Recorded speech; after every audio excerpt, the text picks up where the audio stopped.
ассалому алейкум аъзоини гурӯҳи ангур ва боғ. имрӯз 18 сентябри соли 2021 мебошад ва ман ба шумо ангури навъи маникюр фингерро нишон медиҳам, ки дар ҳавлии ман пухта аллакай гузашта истода аст. мана ин ангур соли гузашта не 2018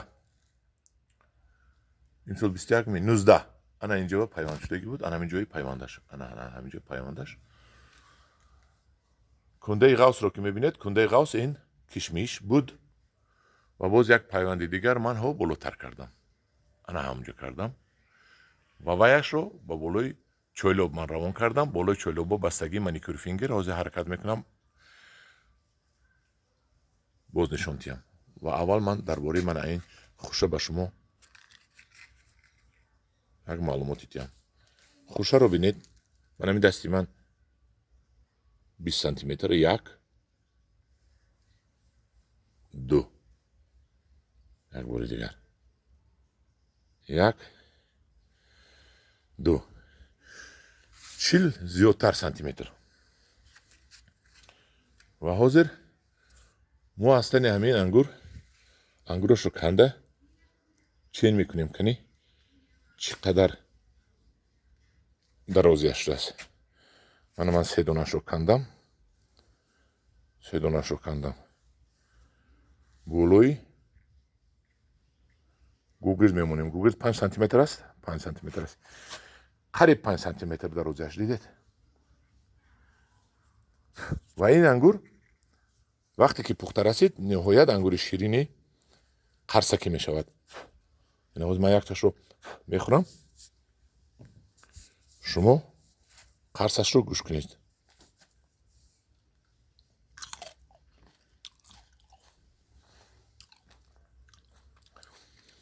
дидед чӣ қадар қарсас мекунад. қам борин ширин шудааст.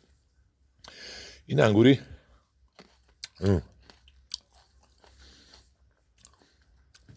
ангури ширин бозоргир вақте ки пухта мерасад, ин бениҳоят ширин мешавад ва бомаза мешавад, қарсакӣ мешавад. фақат тоқат кардан дар кор ки ин пухта то дараҷаи ниҳояш расад. баъд инро бомаза мехӯред. анакунун ман дигарашро нишон медиҳам, ки дар чанд мана инаш дар инҷо ранг гирифтааст. рангашро бинед чӣ хел хушрӯй. ман болотарашро нишон медиҳам, бо дар соя чӣ хел ранг мегирад. ана инаш дар соя ранг гирифта шудааст. дидед? накунун ман қисми болоашро нишон медиҳам шумо ба.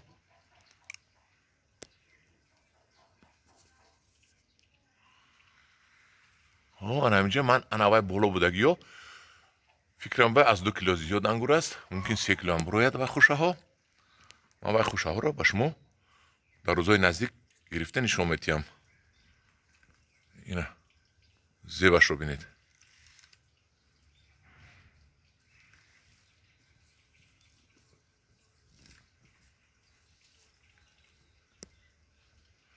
ана ин хел ангурҳои беҳтарин вуҷуд доранд, ки аз инҳо шумо ангур кунед, боғ кунед, фоида бинед, баракат бинед. ман аз дур як маротиба дигар аз дур нишон медиҳам ба шумо. марҳамат.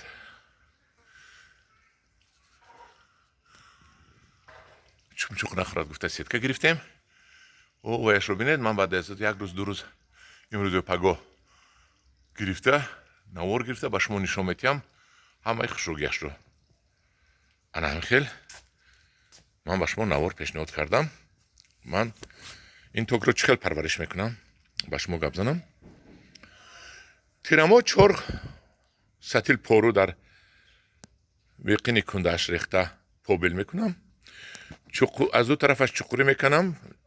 барои чи аз ду тарафаш? барои он ки як тарафа ин битони ҳавлӣ ҳаст, плитаҳои ҳавлӣ ҳаст, дуюм тарафаш девор аст, девори ҳамсоя. ин фақат ҳамин ин тараф ҷой дорад кам бешу дасти росту, ин тараф дасти чап ҷой дорад. моли ман баргоро барои навор гирифтан канда партидам аз гирди ҳамин хуша. Баъд аз ду тарафаш канда нитрамофоска мепартоям ним килоги 1 кило. баҳор ним кило ё 1 кило 3 литра мепартоед 2 маротиба моҳи марту апрел дар вақти нашнамояш. ва баъд аз як 10-15 рӯз то гул кардана дору мезанед ва баъд аз гул кардан боз дору мезанед.